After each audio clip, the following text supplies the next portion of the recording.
ఇదిగో ఈ గ్రామాన్ని నాయన ప్రభా అనేక మందిని ప్రభా నీ రాజ్యముకు సమీపంతులుగా చేయాలి, అనేకులు నిన్ను తెలుసుకోవాలని, అనేకులు నీ ప్రసన్నతని మా ప్రభా నీ కృపను రుచి చూడాలని నేను ఎంతో భారంగా సంఘమునకు క్షేమాభివృద్ధి కలగాలని, ఆత్మలు రక్షణ కలిగి ఇంకా ముందుకు సాగాలని ఈ గ్రామం అంతా ప్రభువుకు అప్పగించబడాలని తండ్రి ఎంతో ప్రయాసపడుతూ 7 దినాల కూడికలను ఏర్పాటు చేశారు.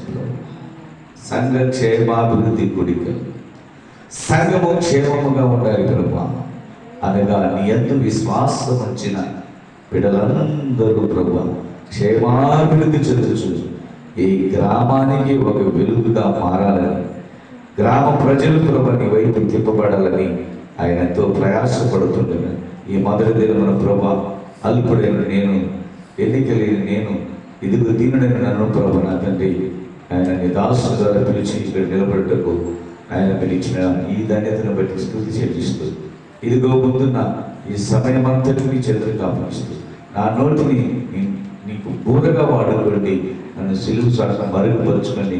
ఇక్కడ కేవలం నీ ఉద్దేశం మాత్రమే, నీ యొక్క మాటలు మాత్రమే వెలువడాలని యేసు నామమున ప్రార్థన చేస్తున్నాం తండ్రి, ఆమేన్. హల్లెలూయా, ప్రైజ్ ది లార్డ్.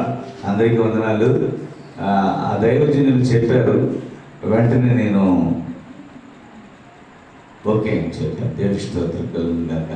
వాస్తవానికి నేను అయ్యగారి మనసులో ఉన్న మాట ప్రకారమే నా మనసులో కూడా ఉండేది. ఎందుకంటే ఈరోజు షెడ్యూల్ ఉంది, రేపు షెడ్యూల్ ఉంది. మా పాస్టర్ గారికి ఆపరేషన్ చేశారు. నేను రక్షింపబడ్డ ఊరు వచ్చేసి కర్నూలు జిల్లా పనిగడపల్లి. ఆయనకి ఎన్నుముక ఆపరేషన్ చేశారు. 5 రోజుల నుండి బహు భయంకరమైన ఏడుపుతో చచ్చిపోతామని ఆయన అల్లాడిపోతున్న సంగతి వెంటనే నాకు ఒకసారి సడన్గా ఉదయకాలంలో ఫోన్ వచ్చింది. ఏదో ఇప్పుడు చేసేదని చెప్పేసి వెంటనే పోయి అయ్యా నేను చచ్చిపోతానయ్యా, ఏమయ్యా ఏం జరిగింది అని అంటే నాకు ఆపరేషన్ చేశారు, 5 రోజుల నుంచి నిద్ర లేదు, అసలు ఎందుకు నాకు ఈ జీవితం నరకము భూమి మీదనే అనుభవిస్తున్నానని ఎంతో వేదన పడితే నేను సరే ప్రార్థన చేయి ఏడ్చేసాడు. వెంటనే ప్రార్థన చేసిన ప్రభువా నీ దాసుడు ఏ రీతిగా నీ కొరకు సేవ చేశాడో ఈ దినదాసుని ప్రార్థన ఆలకించి ఈ రాత్రి నుండి సుఖకరమైన నిద్రను కలుగునుగాక అని ప్రార్థన చేశాను. ఎన్నడు నిద్రపోనంత నిద్రపోయి ఫోన్ చేసి నువ్వు అర్జెంటుగా బయలుదేరా అన్నాడు. నేనికేం మాట ఇచ్చేసాను. ఇంకా రేపు మా పాప బర్త్డే, రేపు పాస్టర్స్ మీటింగ్, అది తప్పించుకోలేక ఎన్ని ఒంటరిగా తినే ఏమైతే నేను మొదట ఆదివారం వచ్చాయి అన్నాడు. నేను రాలేనని మనం ఫోన్ చేశాను. ఎందుకంటే నా కొరకై రాయాలి. నీ ప్రార్థన విన్న దేవుడు నన్ను సుఖపరిచాడు, స్వస్థపరిచాడు. నువ్వు వచ్చి చేయబెట్టి నన్ను ప్రార్థన చేయమంటే నేను వస్తానని చెప్పి, కాకపోతే తప్పించుకోవడానికి మార్గం లేక దైవజనుని మాటకు లోబడి పరిగెత్తాను. చప్పట్లు కూడా మళ్ళీ లేకపోతే నేను రేపు కూడా బనగానపల్లిలో ఉంటుండేవాడిని. Praise the lord. అయితే ప్రార్థన చేస్తున్నాను. దైవజనుడు పిలిచాడు, ప్రభా నేను వెళ్ళాలి. అయితే వెళ్ళుటకు నేను సిద్ధంగా ఉన్నాను, కానీ నాతో రావడానికి నేను సిద్ధంగా ఉన్నాను. హల్లెలూయా. వెళ్ళుటకు నేను సిద్ధపడ్డాను, కానీ నాతో కూడా రావడానికి నేను సిద్ధంగా ఉన్నా.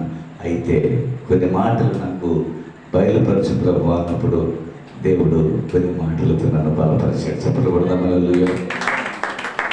దేవుని బిడ్డలారా, భూమి మీద నీకు సమాధానము కలగాలి. ఆమేన్. ఈరోజు అనేక కుటుంబాలు సమాధానం లేకనే ఎలా ఏంటంట చాలా బలహీనమైపోతున్నారు. ఆమె చెప్తామా? అవునంటారా కాదంటారా? నిజమా కదా చెప్పండి. సమాధానం కోసం ఏదైనా చేయడానికి వెళుతున్నారు, సమాధానం లేదు. ఏ కుటుంబంలో కూడా సమాధానం లేదు, ఎక్కడ కూడా సమాధానం లేదు. సమాధానము లేకుండా ప్రజలు అల్లాడిపోతున్నారు. అవునా కదా? సమాధానం ఉంది. ఇక్కడ మీరందరూ ఉన్నారు నాతో కూడా. ఎవరికైనా సమాధానం ఉందంటే ఏదో ఒకటి చెప్తారా లేదా చెప్పండి. మీ ఇంట్లో చెప్పండి, చెప్తారా లేదా? చెప్పాలా?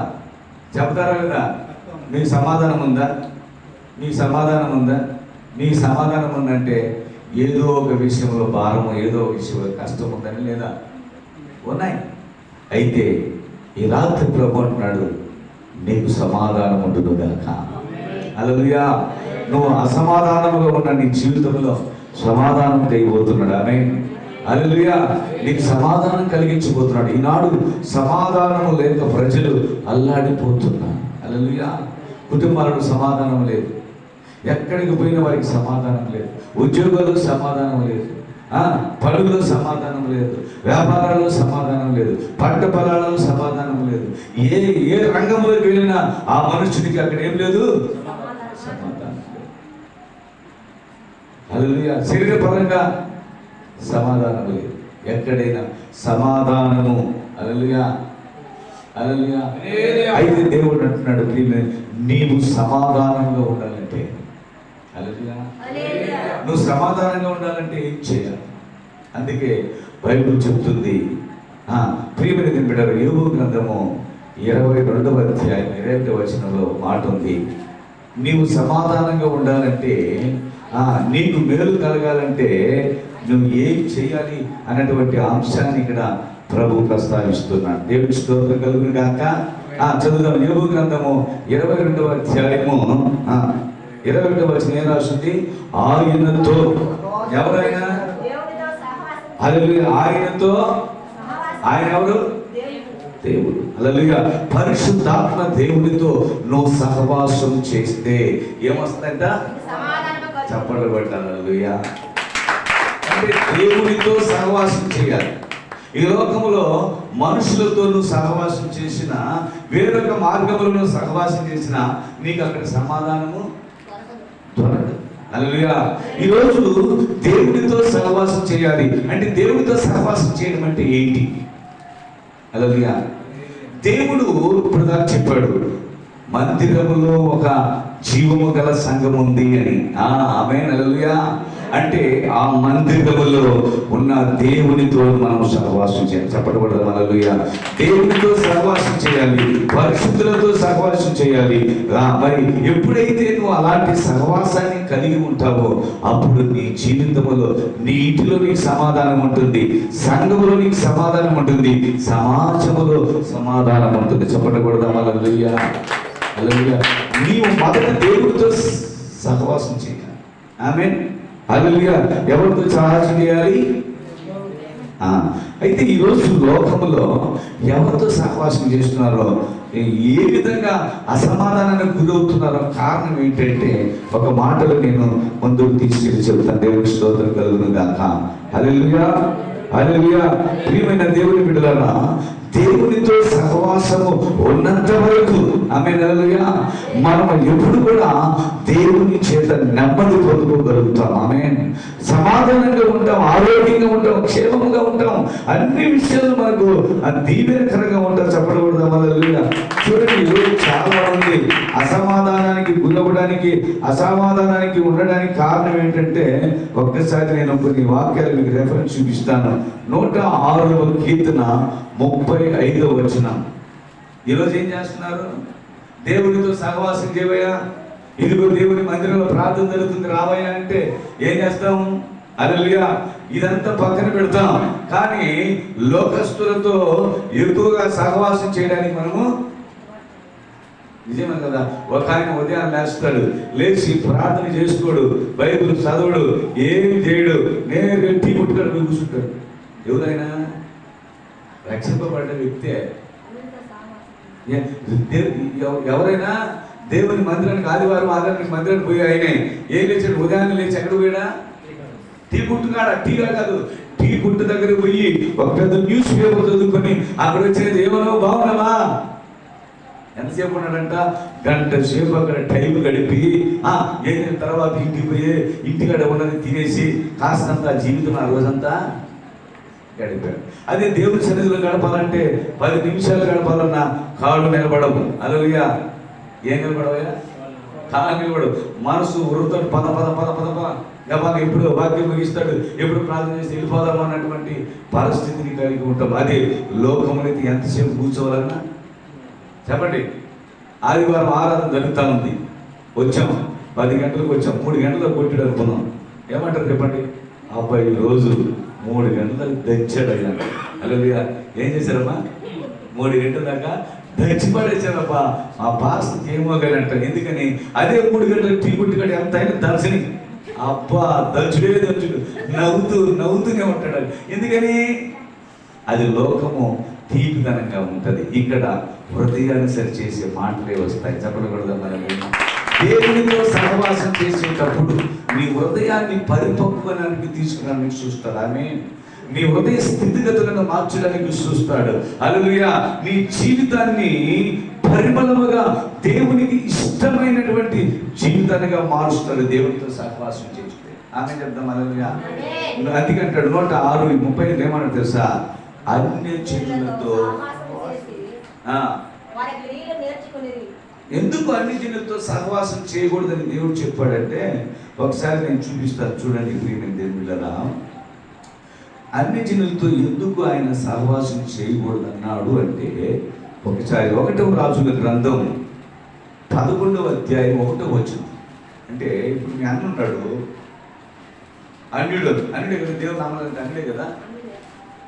ఆయనతో పలకూడదని చెప్పట్లా, ఏమన్నా అనబాకని చెప్పట్లా.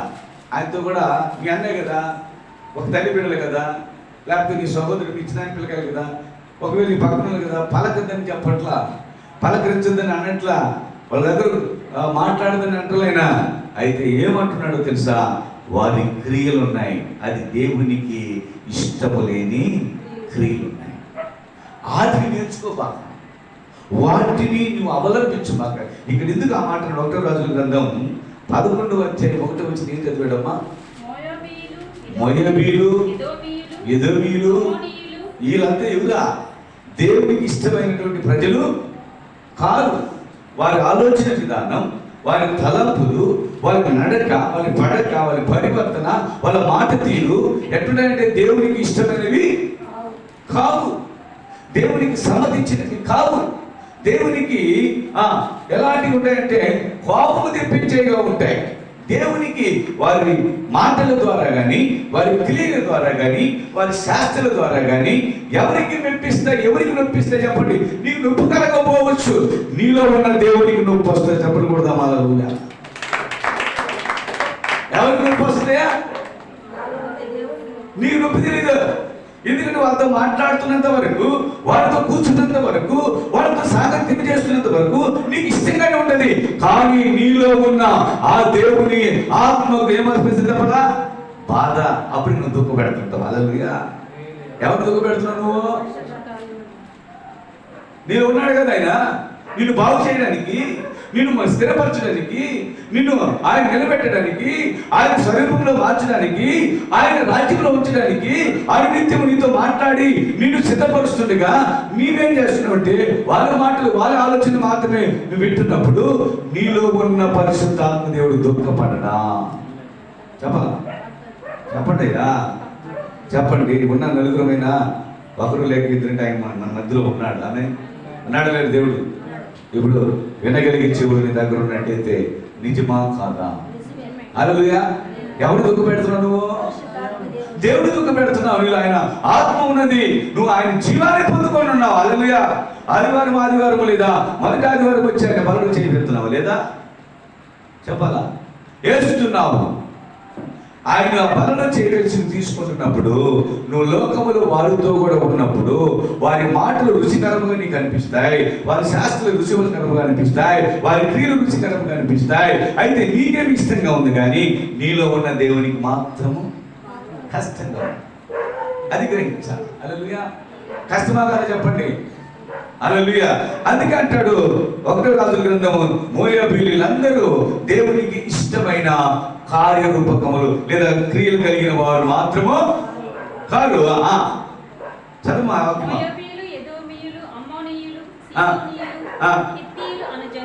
అనుజనులు మీ హృదయాలను ఎవరు తిప్పుతారయా?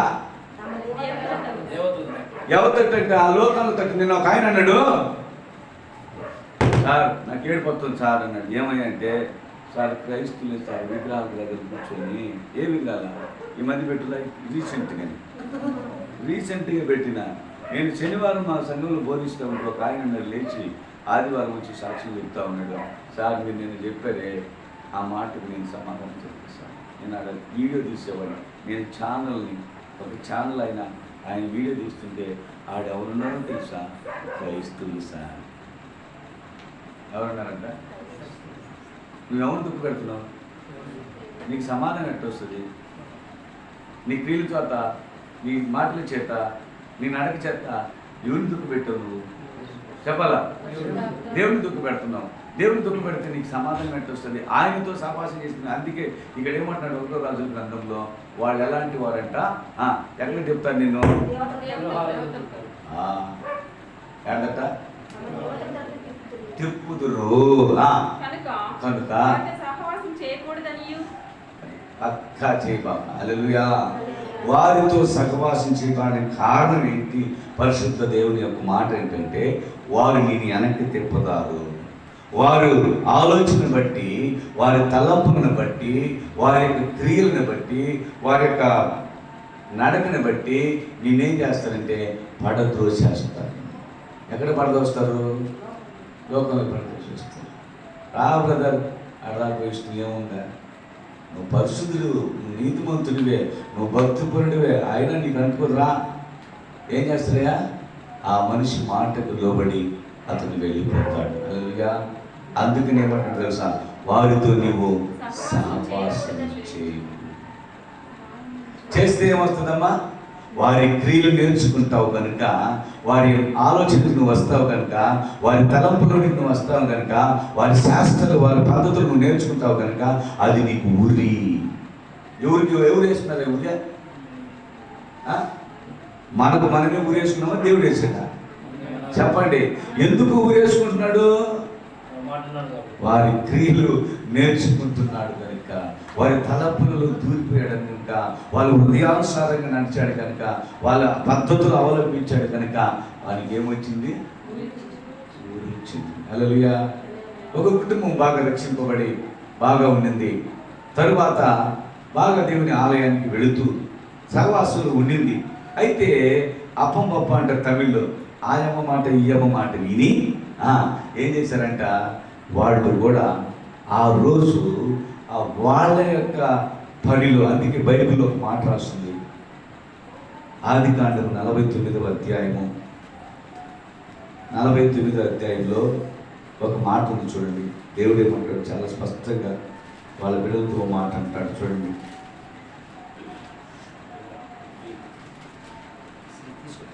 6వ వచనం చదువు. నా ప్రాణమా. ఎవరే ఈ ప్రాణం? సంఘమే ఆయన ప్రాణం. హల్లెలూయా. ఎవరి ప్రాణం? ఎవరి కోసం ఆయన ప్రాణం పెట్టాడా? అందుకోసం. మనం అంటే ఎవరినే? సంఘంగా మనం కట్టుకున్నాడు ఆయన. మనము అంటే నా ప్రాణమా, వారి ఆలోచనలు చదవద్దు, నా ఘనమా. ఎవరి సంఘం అంట? ఇక్కడ నువ్వు ఎవరితో కలగకూడదు చెప్పాలా? ఇప్పుడు ఎవరితో కలుస్తున్నావు నువ్వు? లోకస్తులతోనే. వాళ్ళ మాటలు, నీ నోటి మాటలు ఆ నోటి మాటలతో కనెక్ట్ అవుతున్నాయి. ఆడు మాట్లాడకూడని మాటలు కూడా నీ నోట్లో వస్తున్నాయి లేదా? ఆడు బూతు మాటలు మాట్లాడితే ఆటోమేటిక్ నీతో ఏమొచ్చినాయి చెప్పండి? వస్తున్నాయి లేదా? ఆడు మాట్లాడుతూ ఉంటాడు, ఆటోమేటిక్ నీ నోట్లో అనేది దొరుకుతాడు. హల్లెలూయా. చూడండి ఏమంటున్నాడు? సంగమా, వారి సంఘముతో కలుసుకునవద్దు. వారు కోపం వచ్చి మనుషులను చంపిరి, తమ స్వేచ్ఛ చేత ఎత్తులు గుదికారి నరములు తెగకొట్టిరి. హల్లెలూయా. వారి కోపము వేండ్రమైనది, వారి ఉగ్రత కఠినమైనది, అవి చెప్పించబడదు. చెప్పబడదాం. హల్లెలూయా. చూడండి, లోకం అనే సంఘముతో మనం సాంగత్యము చేయకూడదు. హల్లెలూయా. ఏం చెప్తున్నాడు? చక్కగా దేవుడు నిన్ను ఆయన ప్రేమించాడు, నిన్ను ఆయన ఆదరిస్తున్నాడు, ఆయన నీకు అన్నింటినీ ఇస్తున్నాడు, నీ ప్రార్థన ఆలకిస్తున్నాడు. జబ్బు వస్తే, బలహీనత వస్తే, కష్టం వస్తే ప్రభావం అడిగితే ఏం చేస్తున్నాడు? నీ ప్రార్థన ఆలకించి సాయం చేస్తున్నాడు. అంతకన్నా నీకేం కావాలి చెప్పండి? నీకు ఇప్పుడు ₹1,00,00,000 ఇస్తే సంతోషపడతావా? ఆ ₹1,00,00,000 ఎంతకాలం ఉంటుంది? ఉండదు కదా, మాయమైపోతుంది ఒక రోజుకెళ్ళి. అందుకే నీ భూమి మీద ఉన్నంత వరకు నీకు సమాధానం ఉండాలి. హల్లెలూయా. నీ ఇంటిలో, నీ బిడ్డల మధ్య, భార్య మధ్య నీకు సమాధానం ఉండాలి. నువ్వు వచ్చిన సంఘములో నీకు సమాధానం ఉండాలి. నువ్వు ఉన్న గ్రామములో, సమాజంలో నీకు ఏం కావాలా? సమాధానం కావాలి. సమాధానము కావాలి అంటే ప్రియమైన బిడ్డరా, అందుకే అపోస్తుడైన పౌలు ఒక మాట కూడా చెప్తాడు. ఎందుకంటే అపోస్తుల కార్యములో 10వ అధ్యాయము 28వ మాట కూడా రాస్తుంది. ఒక మాట చూడండి, నేను త్వరగా ఈ రెండు విషయాలు చెప్పాలి. నేను ఒకటి, సమాధానంగా ఉండాలంటే నువ్వు ఎవరితో సహవాసం చేయాలి, నీవు ఈ లోకంలో మేలు కలిగి ఉండాలంటే నువ్వు ఎలాంటి పరిస్థితిని అనుసరించాలి. హల్లెలూయా. చూద్దాం త్వరగా. అప్పుడు అతడు జాగ్రత్తగా ఉండాలి. పౌలు మాత్రము చాలా క్లారిటీ ఇస్తున్నాడు. అన్ని జనులతో సహవాసం చేయట అయినను, ముట్టుకొనుట అయినను తెలుసు. అప్పుడు వాళ్ళకున్న ధర్మం అది. ఎవరికి? యూదులకు. హల్లెలూయా. వాళ్ళకున్న ధర్మం అది. అయితే ఏ మనుషుడు కూడా నిషేధింపదగినవాడు కాదు, తృణీకరించాల్సిన పని లేదు. నేనే చెప్పాను, ఎవరైనా అన్యుడు అంటే సహవాసం చాలా జాగ్రత్త. ఎందుకు ఎవరితో సహవాసం చేయకూడదు, ఎలాంటి పరిస్థితుల్లో సహవాసం చేయకూడదు అన్నదే దేవుని ఉద్దేశం ఇక్కడ. ఆమె చెప్తాం. హల్లెలూయా. అలా చెప్పేసి నీ అన్నదమ్ములతోనే నువ్వు క్రైస్తవుడు కాదు, నీకు నాకు బంధం లేదని చెప్పకూడదు. హల్లెలూయా. అవునా? చెప్పచ్చా? చెప్పకూడదు. ఆడు వీలైనంత వరకు నీ అన్నదమ్ముని ఎక్కడ తీసుకురావాలా? ఆ దేవుని దగ్గర తీసుకురావాలి. హల్లెలూయా. నీ మాటలను బట్టి, నీ క్రియలను బట్టి, నీ నడకను బట్టి నీ అన్నదమ్ముడు పరిగెత్తాలి దేవుని మందిరానికి. హల్లెలూయా. చూడండి, అక్కడ నేను రాస్తున్నాను కదా, చెప్పకూడదని దేవుడు నాకు చూపించి ఉన్నాడు.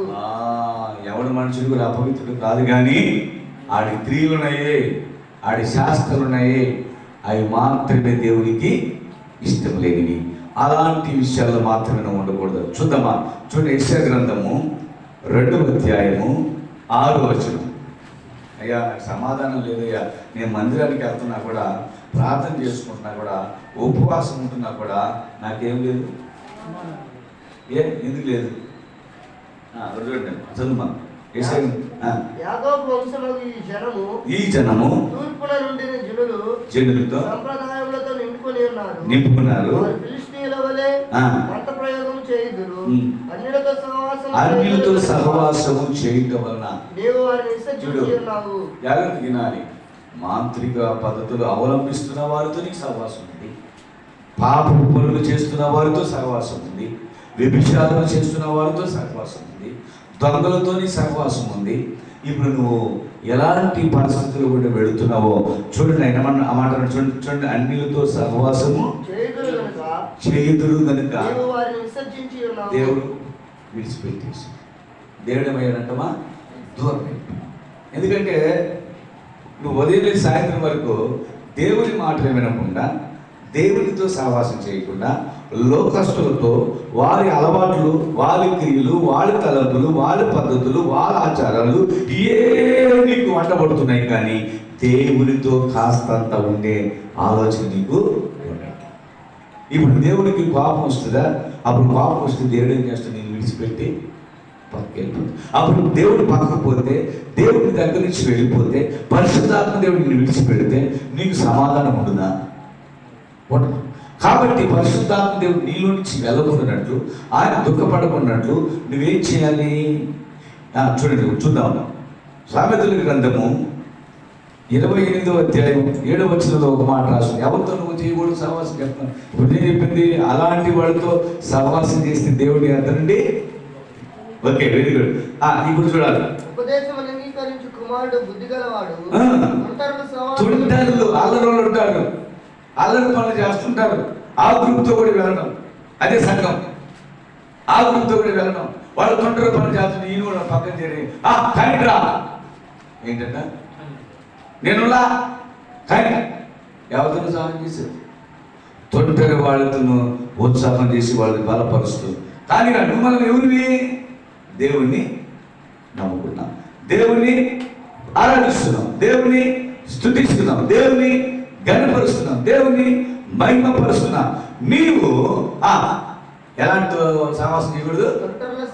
తొంటరి వాళ్ళు ఉంటారండి, అలరి హల్లెలూయా, దేవునికి స్తోత్రం. అలాంటి సావాసం చేసిన అల్లరి చేసేవాళ్ళు, తొట్టరు పనులు చేసేవాళ్ళు, వాళ్ళతో మనము చేయము. ఎందుకంటే నువ్వు ప్రత్యేకించబడినటువంటి బిడ్డవు, అభిషేకించబడిన బిడ్డవు, దేవుని రక్తము చేత కనబడిన కడగబడిన స్వాస్థ్యాన్ని సఫలపడదాం. హల్లెలూయా. ఒక ప్రత్యేకమైన జీవితం ఉండాలి. హల్లెలూయా. అరే అలర చేస్తున్నారు, ఆడవాళ్ళు మీరు కూర్చుంటారు ఎందుకు? అలర చేస్తుంటే ఆడపై నిలబడతారు ఎందుకు? అలర చేస్తుంటే ఆడలో ఉపయోగించి ఆ ఖాళీగా అంటారు ఎందుకు?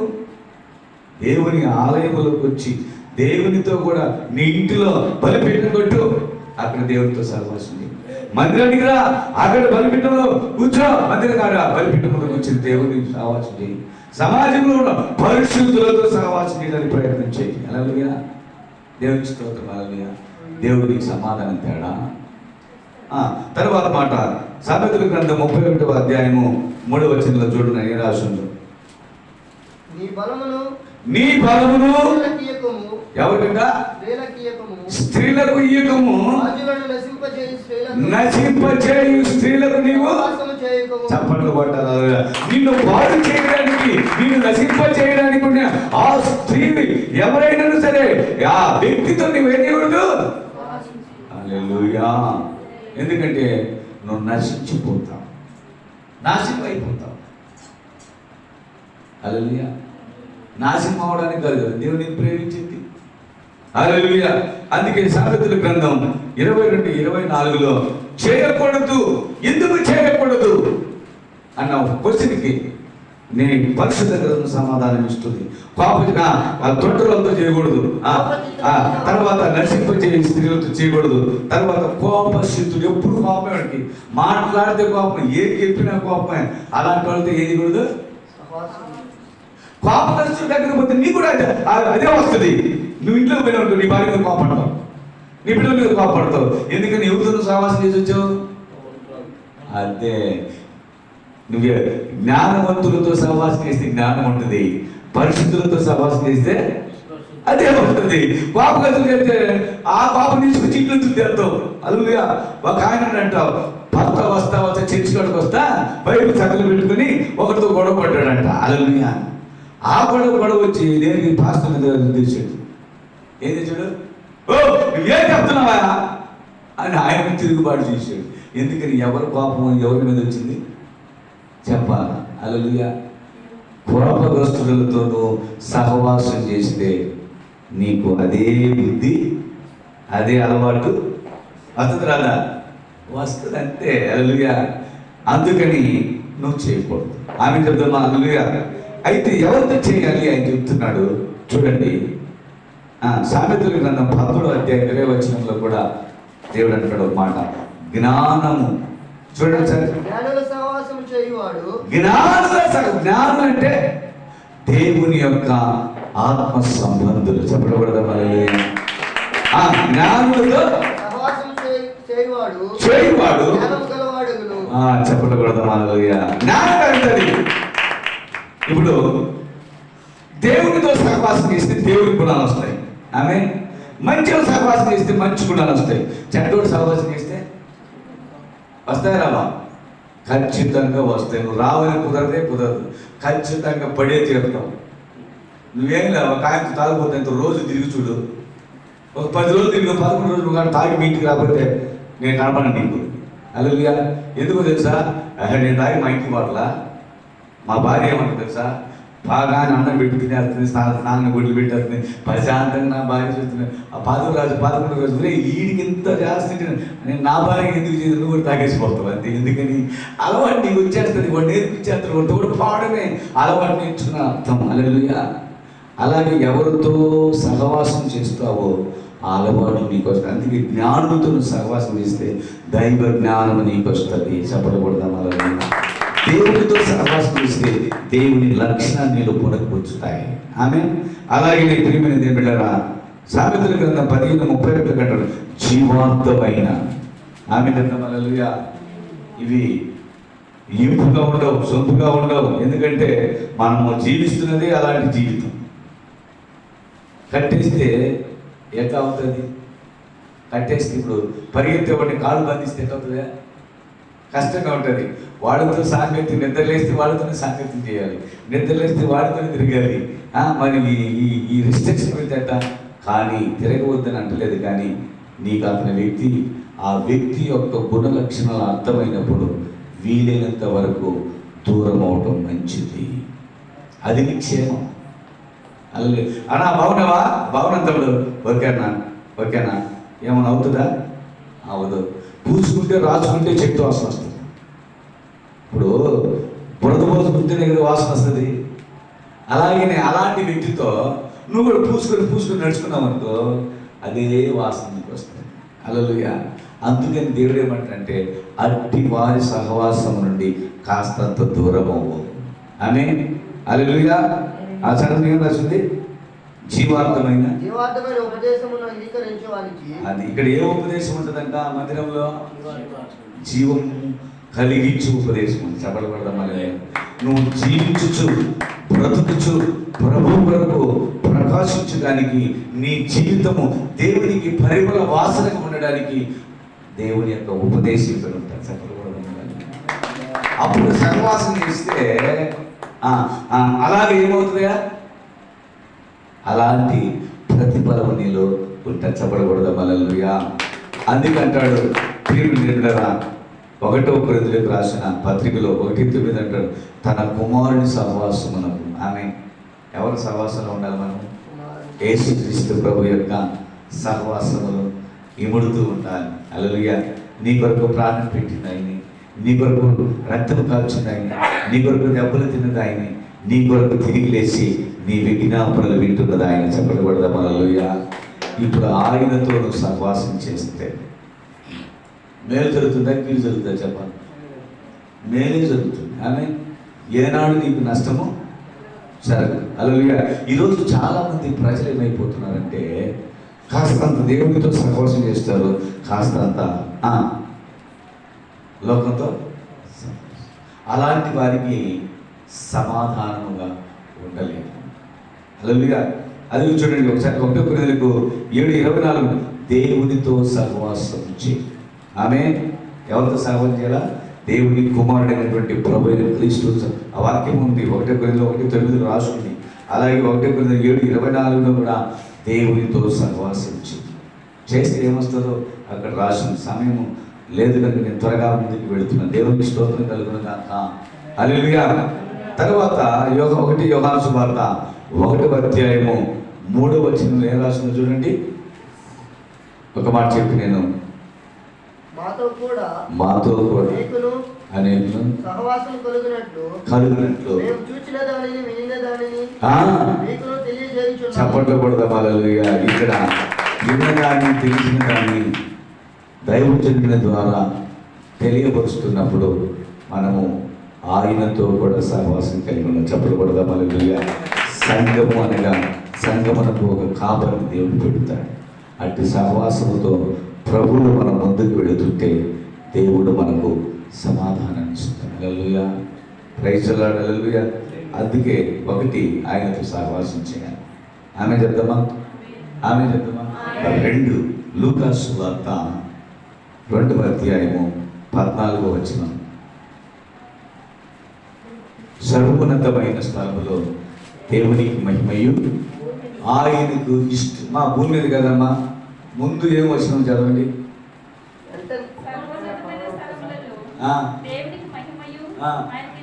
ఏమమ్మా అంటలేదు. ఏమమ్మా?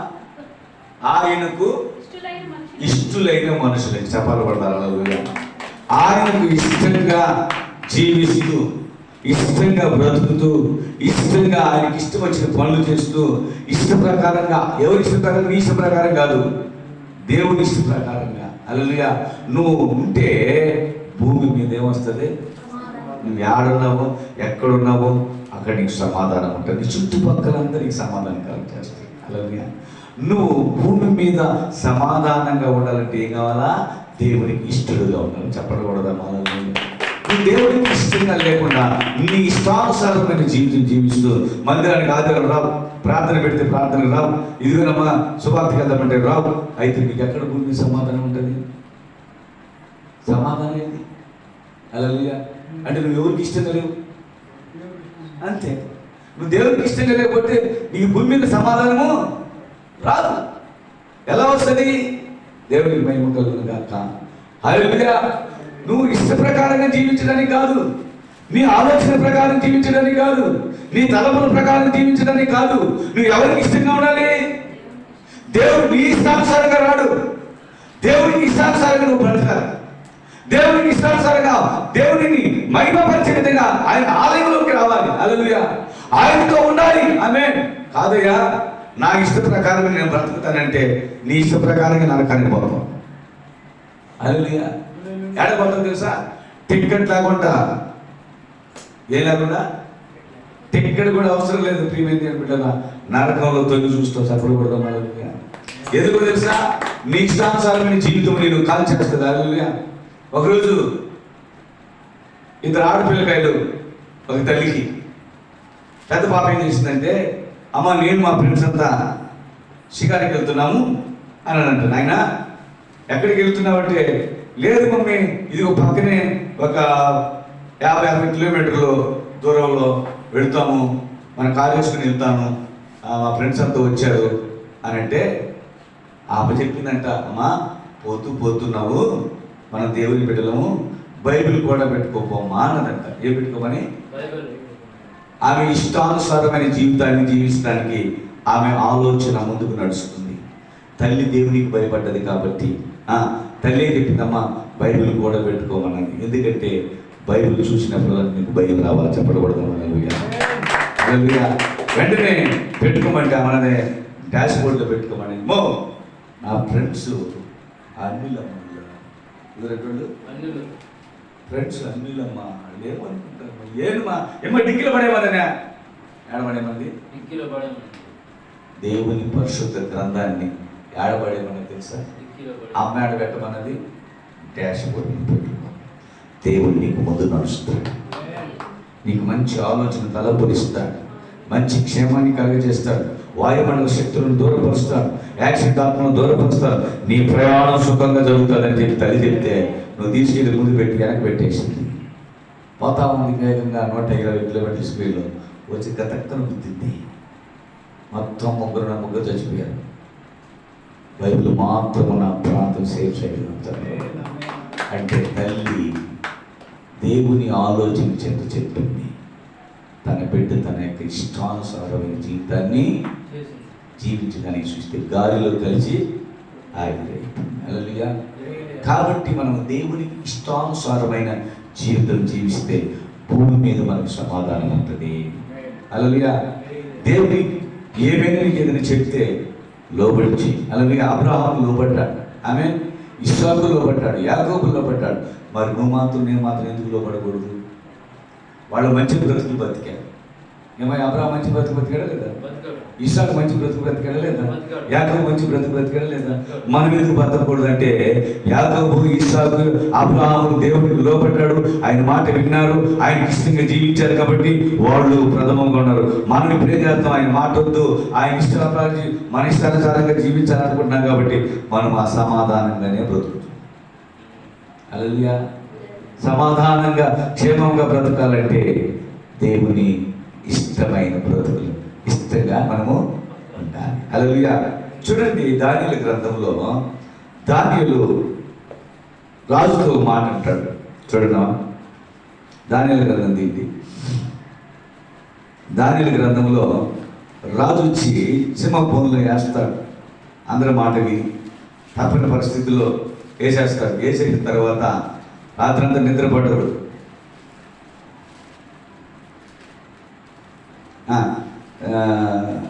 నిద్ర పట్టకపోతే పాపం కలవరపడి వెళ్తాడు. చూడండి, 6వ అధ్యాయము 20 వచనం. తెల్లవారుచుండగా 19 చదువుతాం. తెల్లవారుతో ఉన్న రాజు వేగరమే లేచి సింహముల గుహ దగ్గరకు త్వరపడిపోయాను. అతడు గుహ దగ్గర రాగానే దుఃఖ స్వరముతో దానియేలు అనుకుడా, మంచోడు, పద్ధతి కలిగినోడు, భక్తిపరుడు, ప్రార్థనాపరుడు, దేవునికి భయపడ్డవాడు, దేవునికి లోబడి దేవునితో కూడా సహవాసం చేసిన చెప్పకూడదు. మనకు ఎలాంటి సమస్య వచ్చింది? ఓ భయంకరమైన సమస్య వచ్చి ఎక్కడున్నాడు? సింహంలో ఉన్నాడు. ఇప్పుడు చూడండి, రాజు వచ్చాడు. రాజు ఎవరిని గమనించాడంటే అన్యుడైనా ఎవరిని గమనించాడు? దానియేలు ప్రవర్తనను గమనించాడు, దానియేలు పద్ధతిని గమనించాడు, దానియేలు నడకను గమనించాడు, ఆయన మాట తీరుని గమనించి రాజు బాధపడ్డాడు. రాత్రి అంతా కూడా కలవరపడ్డాడు. మరి అన్యాయంగా దానిని ఆడేసాము, సింహం పోలేసాము, పొరపాటు చేసాము, అసలు బతుకున్నాడు చనిపోయాడు, అయ్యో ఇలాంటి మరలా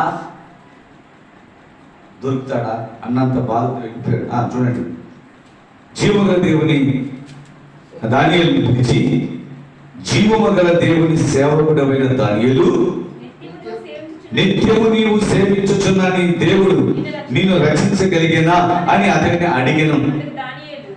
బతుకున్నాడు సమాధానం ఇస్తాడు, చచ్చిపోయినాడు ఇస్తాడా?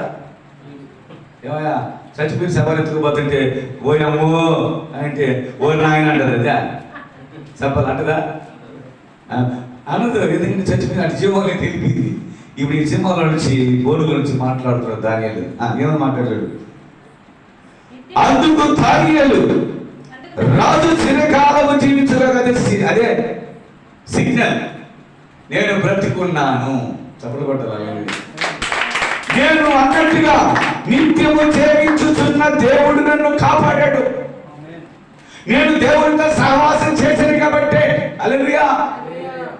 చూడండి అంటాడా, చూడండి, నేను నా దేవుని దృష్టికి నిర్దోషిగా కనబడితే కనుక ఆయన తన దూతను పంపి సింహముల నాకు ఏ హాని చేయకుండా వాటిలో మూడించెను.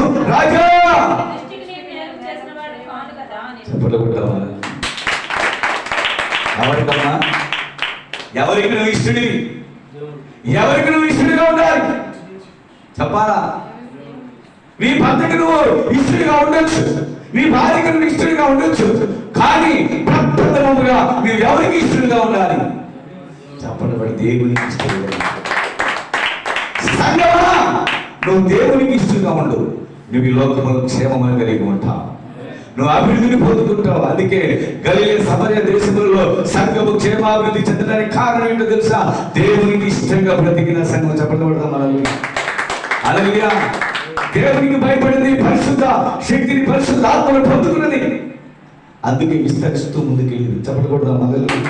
అందుకన్నాడు, నేను నా దేవుని దృష్టికి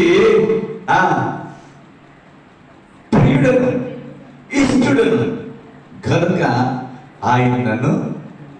నువ్వు నిజంగా భూమి మీద సమాధానంగా ఉండాలి అంటే మొదట దేవునితో సహవాసం చేయాలి, రెండవది దేవునికి ఇష్టంగా ఉండాలి, ఆయనకు దృష్టికి అనుకూలంగా బ్రతకాలి. చెప్పకూడదా మనల్ని? నువ్వు మనుషుని చూసి మనుషుల ఆలోచన ప్రకారంగా, మనుషుల తలపుల ప్రకారంగా నువ్వు ఈ లోకంలో చేరితే దేవుడు నీకును దూరముగా ఉండుటకు ఆయన వెళ్ళిపోతాడు. హల్లెలూయా. దేవునికి స్తోత్రం కలుగును గాక. కాబట్టి ప్రియమైన దేవుని సంగమా, నువ్వు దేవునికి ఇష్టడుగా ఉండాలి, ఆయన దృష్టికి అనుకూలంగా బ్రతకాలి. హల్లెలూయా. అందుకన్నాడు కదా లూకా సువార్త ఏమన్నాడండి? సర్వోన్నతమైన స్థలములు దేవునికి మహిమయు ఆయనకు ఇష్టలైన ప్రజలకు ఆమె చెప్తాం. హల్లెలూయా. సమాధానం. ఈరోజు ఆ సమాధానం పరిశుద్ధ ఆలయంలో దొరుకుతా. చెప్పకూడదు వాళ్ళని. ఆ సమాధానం దేవుడి దగ్గర ఉంది. ఆ సమాధానం ఈ లోకంలో ఎంత ఖర్చు పెట్టినా దొరకదు. హల్లెలూయా. నువ్వు ఎంత చేసినా దొరకదు. అది దేవుని అంత మాత్రమే ఉంది ఆ సమాధానం. ఆమేన్. హల్లెలూయా. అటు సమాధానాన్ని కలిగి మనం ముందుకు వెళ్దాం. దేవునికి స్తోత్రం కలుగును గాక. హల్లెలూయా. చివరి ఇంకొక మాటకు నేను చెప్పి ముగిస్తాను. నీకు మేలు కలగాలంటే హల్లెలూయా దేవునికి నమ్మకంగా ఉండాలి. చెప్పకూడదా మనల్ని? సంఘములో నమ్మకంగా ఉండాలి. దేవునికి సంఘములో నీ ఇంటిలో నమ్మకంగా ఉండాలి. హల్లెలూయా. నువ్వు నమ్మకంగా ఉంటే నమ్మకమైన వానికి మెండైన దీవెనలు ఉంటాయి. నువ్వు నమ్మకంగా లేవనుకో దీవెనలు నీకు రానే. హల్లెలూయా. దేవుడిని ఆశీర్వదిస్తాడు. అందుకే చెప్పాడు. అనగా చదవండి ఒకసారి యోబు గ్రంథం 22వ అధ్యాయం 21లో ఆ మాట చివరి అంటాడు. కాగా చదవండి. ఆయనతో సహవాసం చేస్తే నీకు సమాధానం ఉంటుంది. రెండవది ముందు మాట చెప్పాలమ్మా.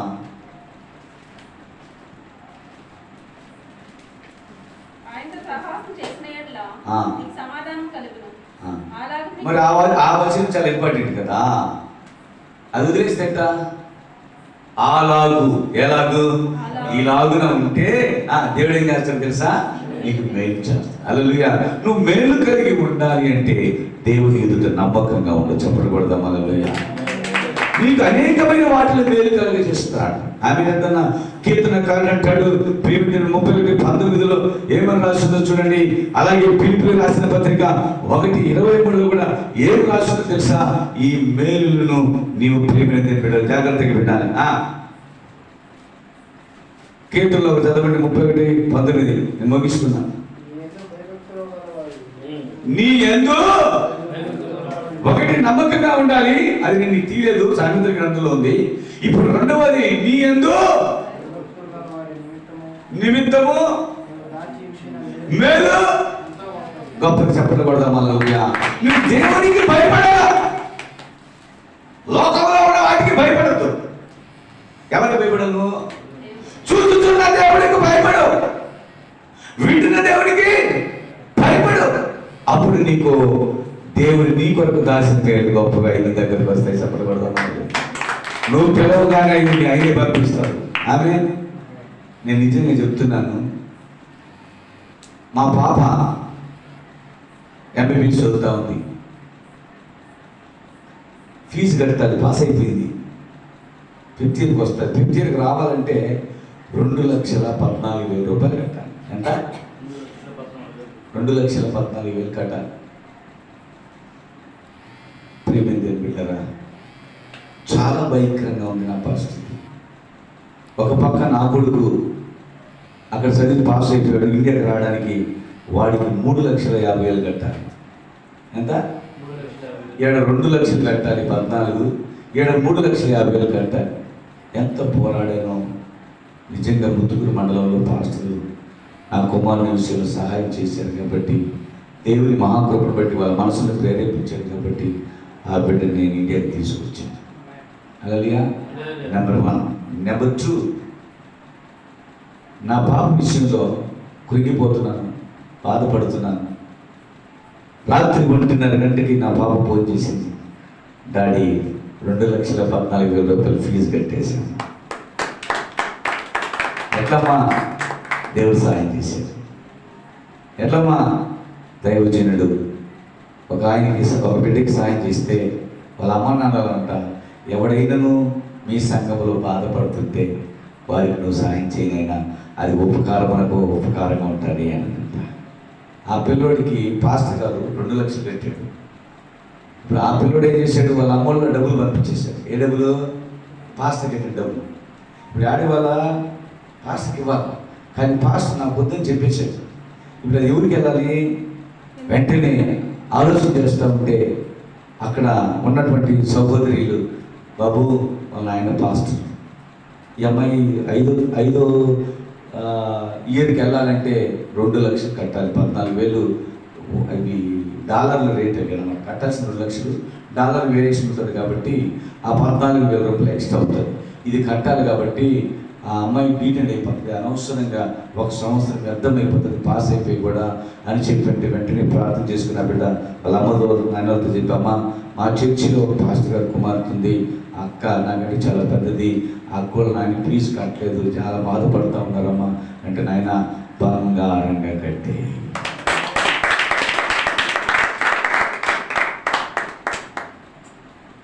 ఈరోజు నా పాప 5 ఇయర్లకి అడుగు పెట్టేసింది. దేవుని స్తోత్రం కలుగును గాక. హల్లెలూయా. ఎవరు చేసేది కాదు, మనము ఆయనకు ఇష్టంగా నడుస్తూ ఆయనతో సహవాసం చేస్తే ఎటువంటి అపాయములోనైనా దేవుడు మనల్ని చెప్పకూడదు. హల్లెలూయా. హల్లెలూయా. మేలు జరిగింది. ఏం చేస్తారంటే మేలు జరిగిందా కీడు జరిగిందా? మేలు జరిగింది. హల్లెలూయా. తర్వాత మా పాపకి ఇండియాకి తీసుకురావడానికి ఒక ఆలోచన చేస్తూ ఉన్నాను. ఎందుకంటే లోన్లు కావాలి. ఇంకా 8 లక్షలు కడితేనే ఆ పాప స్టడీ పూర్తవుతాయి. 2 రోజులు, 2 సంవత్సరాలు డాక్టర్ అయిపోతుంది. అప్పుడు ఏం చేయాలంటే లోన్ ఇస్తామన్నారు. లోన్ కోసం పిలిచాను. పిలిచిన తర్వాత వచ్చేయడానికి టికెట్ కావాలి. ఏం కావాలా?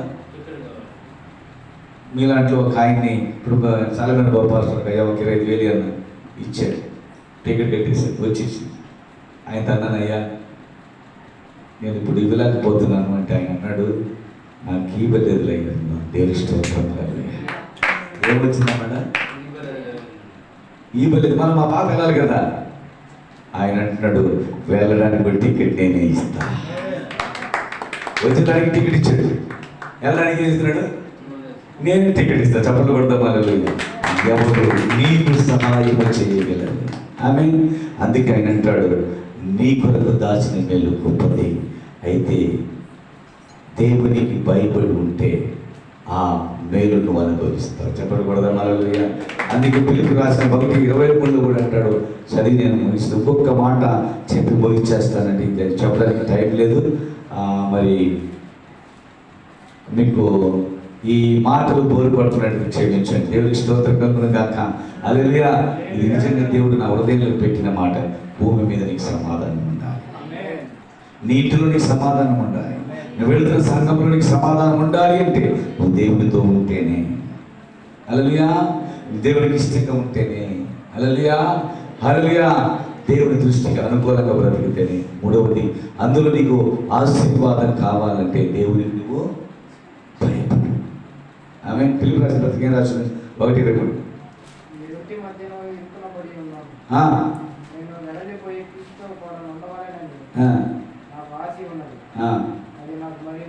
ఆమె చెప్తాం. హల్లెలూయా.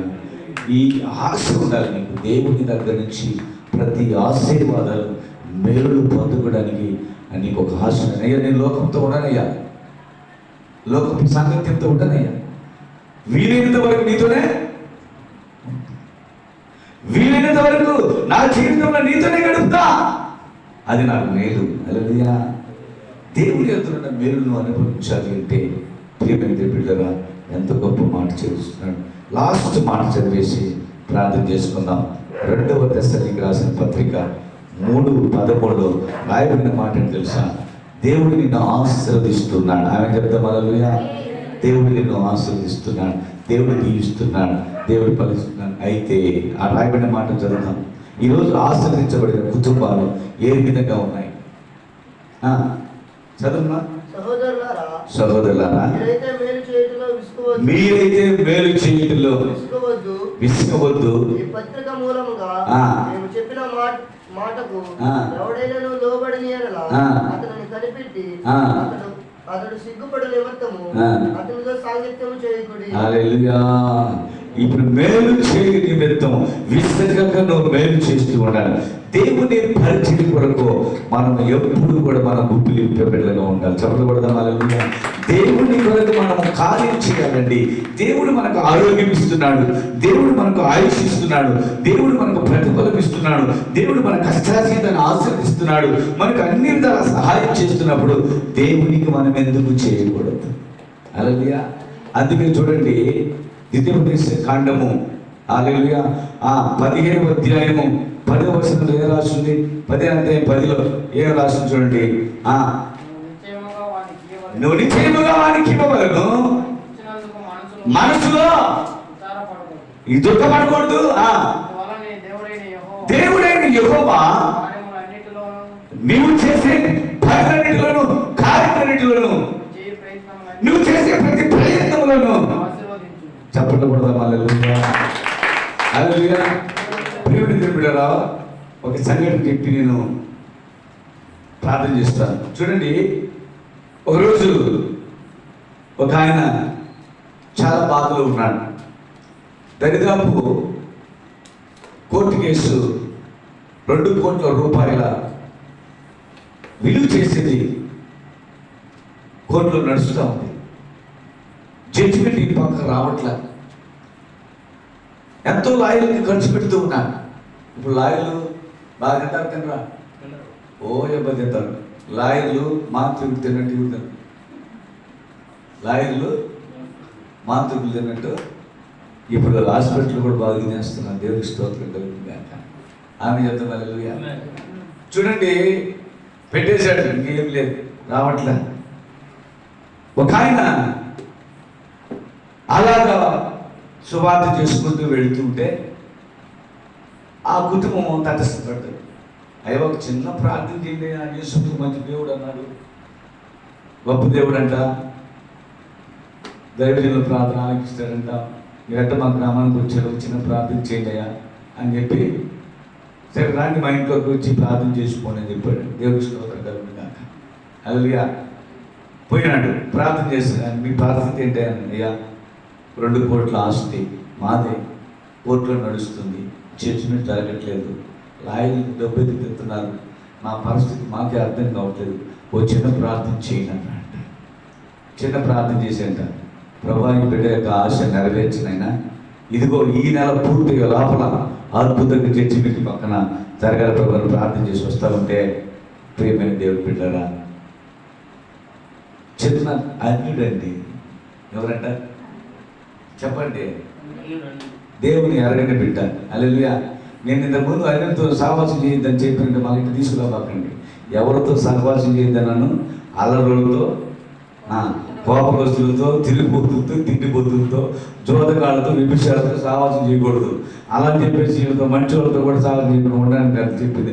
అందుకే నీకు అపోస్తుల కార్యం 10-20 కూడా నీట్గా చెప్పేశాడు. హల్లెలూయా. అయితే ప్రార్థన చేయడానికి ప్రార్థన చేశాడు. అతను దేవుడికి ఇష్టపడ్డట్టే కదా ప్రార్థన చేయమంటే. పోయి చేసి ప్రార్థన చేసిన తర్వాత ఓ చిన్న కానుక తీసుకుని ఇచ్చాడు. ఎంత? చిన్న కానుక ఇచ్చాడు. కానుక ఇచ్చి పాప ఆయన బైక్కి కాంత దూరం వెళ్ళిపోతే 10,000 రూపాయలు. చిన్న కానుక ఎంత అండి? అప్పుడు 2,000 రూపాయలు. ఎంత? ఇప్పుడు 2,000 లేవు చూద్దామని కూడా. అది 2,000 రూపాయలు చిన్న కట్టించి అది ఆయనకేమో 200 రూపాయలు కనిపించినాయి. ఆడకపోతే అది 10,000 రూపాయలు. హల్లెలూయా. క్రైస్తవులు ఆడిస్తున్నారండి.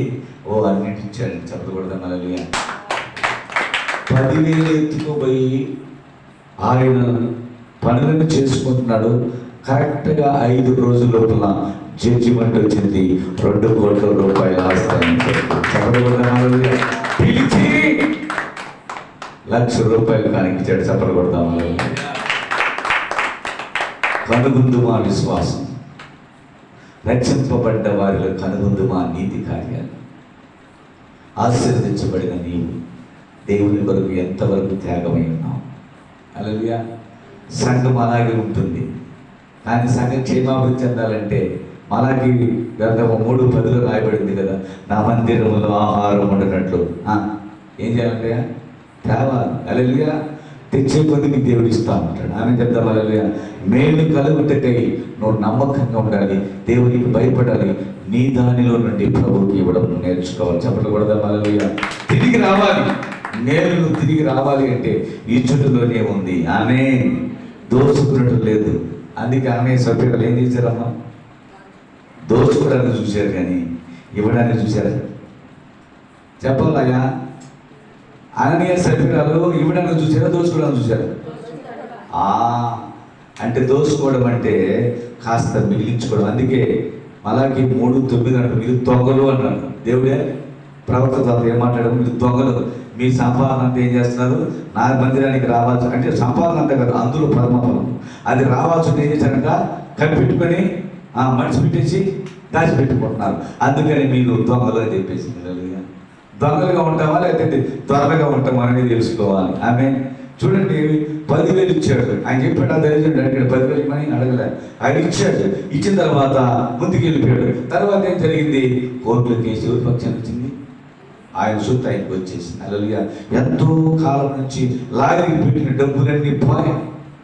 కానీ రాత్రి దేవుడు ఆయన పక్షాన్ని నిలబడ్డాడు. జడ్జితో మాట్లాడి న్యాయం చేశాడు. వెంటనే వచ్చిన ఆ సొమ్ముని పెట్టిన తర్వాత ఆయన ఏమంటారు తెలుసా?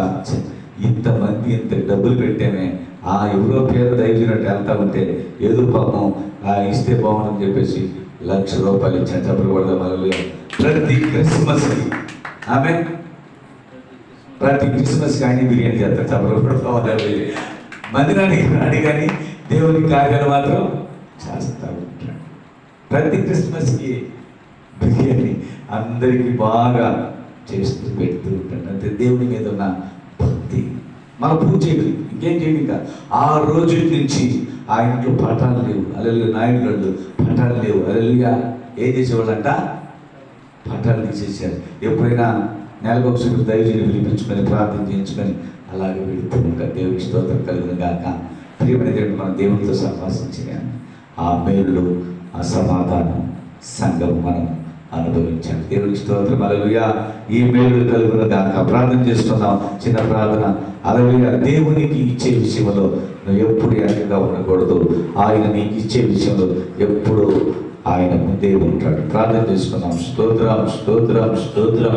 నాయనా, నీ అపారమైన ప్రేమను బట్టి నీతో సహవాసం చేస్తే మాకు సమాధానమైనా, నీకు ఇష్టంగా బ్రతికితే సమాధానం ప్రభా.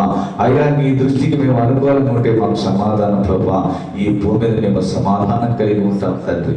అలాగే ప్రభా, నీకు నమ్మకంగా ఉంటే, అయ్యా నీకు భయపడితే మాకు ఎన్నో మేలులు ఉన్నాయి ప్రభా.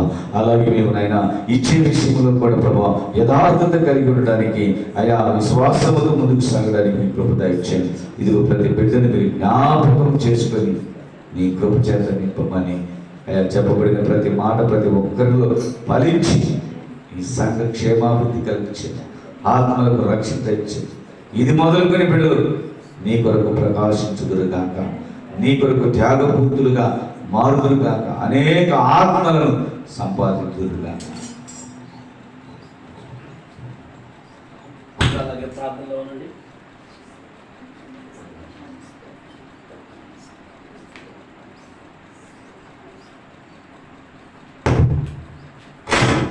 అందరూ అలాగే ప్రార్థనలు ఎవరు కలి తెరవద్దు. ప్రార్థనలు ఉండమన్నప్పుడు ఆ మాట మనకి వినబడుతుంది. ఒక శ్రేష్టమైన మాటను ఈ రాత్రి మనము దైవజనుడి ద్వారా, ఆయన ఆత్మ ద్వారా మనం విన్నాం. ఈ విన్న వాక్యమును నిర్లక్ష్య పెట్టక, లేకపోతే త్రోసివేయక, మన పితరులు అలా చేసి అవిధేయులై దేవుని యొక్క విశ్రాంతిని పోగొట్టుకున్నారట. మనకు మరలా మాట ఎందుకు ఈ రాత్రి తన సేవకుని హృదయం నుంచి మనకు బయలుపరిచారు. ఈ వాక్యాన్ని మనం గట్టిగా పట్టుకొని దేవుడి దగ్గర మనం మేలు పొందుకునే వారిగా ఉండాలని, అభివృద్ధి పొందుకునే వారిగా, క్షేమంగా ఉండాలని, మనం ఉండాలని, మన సంఘం ఉండాలని పరిశుద్ధాత్మ దేవుడు తన సేవకు నిలబెట్టి మాట్లాడాడు. అందరూ స్వరమెత్తదామా? యేసయ్యా. అందరూ కూడా స్వరమెత్తాలా? అందరూ కూడా పైకి లేచి పడదాము. అందరూ పైకి లేచి పడదాం. అందరూ స్వరమెత్తి, యేసయ్యా నీ వాక్యము నాయన నేను దాటిపోలేకుండా ప్రభా, దాన్ని గట్టిగా పట్టుకుంటాను ప్రభా. పరిశుద్ధమైన దేవుని మందిలో ఉన్నాం బిడ్డలారా. ఎంతమంది దేవునితో మాట్లాడుతున్నారు? గంట సేపు పైన నాన్ స్టాప్గా దేవుడు మనకిచ్చిన ఈ యొక్క పరిచయలతో మాట్లాడితే, మరి దేవుడు మాట్లాడి ఉండగా దేవునితో ఎంతమంది తిరిగి సమాధానముగా తీర్మానం చేసుకుంటున్నారు? అది చూస్తున్నాడు దేవుడు, అది గమనిస్తున్నాడు తండ్రి. రాత్రి స్వరమెత్తి, యేసయ్యా నువ్వు నాతో మాట్లాడావు నాయనా, నీ సమాధానం నేను కలిగి ఉండాలి ప్రభా. ప్రార్థన చేద్దామా? నీ సమాధానం నేను కలిగి ఉండాలి ప్రభా. నీకు ఇష్టంగా నేను ఉండాలి ప్రభా. నమ్మకంగా ఉండాలి ప్రభా. భయభక్తులు కలిగి ఉండాలి ప్రభా. అయ్యా అయ్యా అయ్యా అని ప్రార్థన చేద్దాం ప్రభా. ఇచ్చే విషయంలో ఎక్కడ విసిగి చెందని ఆ అనుభూతి నాకు కావాలి ప్రభా. నేను అయ్యా వెనకబడిన అనుభవంలో ఉండకూడదు నాయన. ఎందుకంటే నువ్వు చేసే ఆ మేలు నేను అనుభవించాలి నాయన. నీ మాట సత్యం, నేను నమ్ముతున్నాను ప్రభు అని విశ్వాసంతో ప్రార్థన చేద్దాం. విశ్వాసంతో ప్రార్థన చేద్దాం. దేవునితో సహవాసం కలిగి బ్రతికితే ఎన్నో గొప్ప కార్యములు, మేలు మనం పొందుకుంటాం. హల్లెలూయా, హల్లెలూయా. దేవా స్తోత్రం, స్తోత్రం, స్తోత్రం, స్తోత్రం. నీతో నా జీవితం సంతోషమే, నీతో నా అనుబంధం మాధుర్యమే, నీతో నా జీవితం సంతోషమే, నీతో నా అనుబంధం మాధుర్యమే. నా యేసయ్యా స్తుతి ప్రదాతమై, నా యేసయ్యా నడిపించుచున్నావు.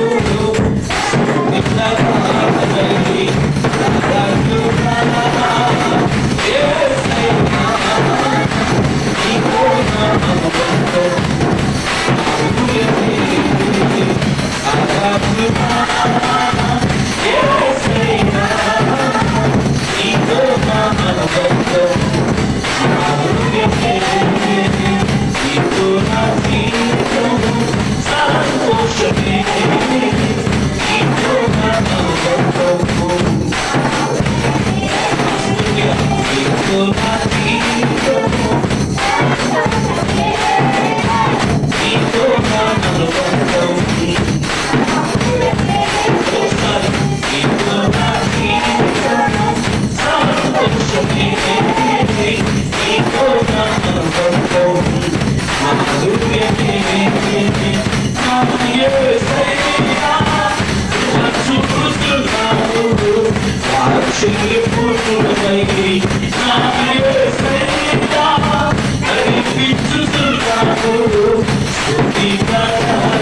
పరిశుద్ధమైన దేవుని సన్నిధిలో ఆయన మాట్లాడుతున్నప్పుడు ఏ మాటకి మనం సరిగా మాటలు నిలబడలేదో ఆ మాటలు బట్టి తీర్మానం చేసుకుని ప్రభా నిజంగా నేను ఎక్కడ తప్పిపోయినానో, ఎక్కడ ఏ వాక్యానికి నేను సూటిగా కొంత ఎనబడి ఉన్నానో అయ్యా నీ ఆ వాక్యానికి నేను అంటుకట్టుబడిన వ్యక్తిగా మారిపోవాలి ప్రభా.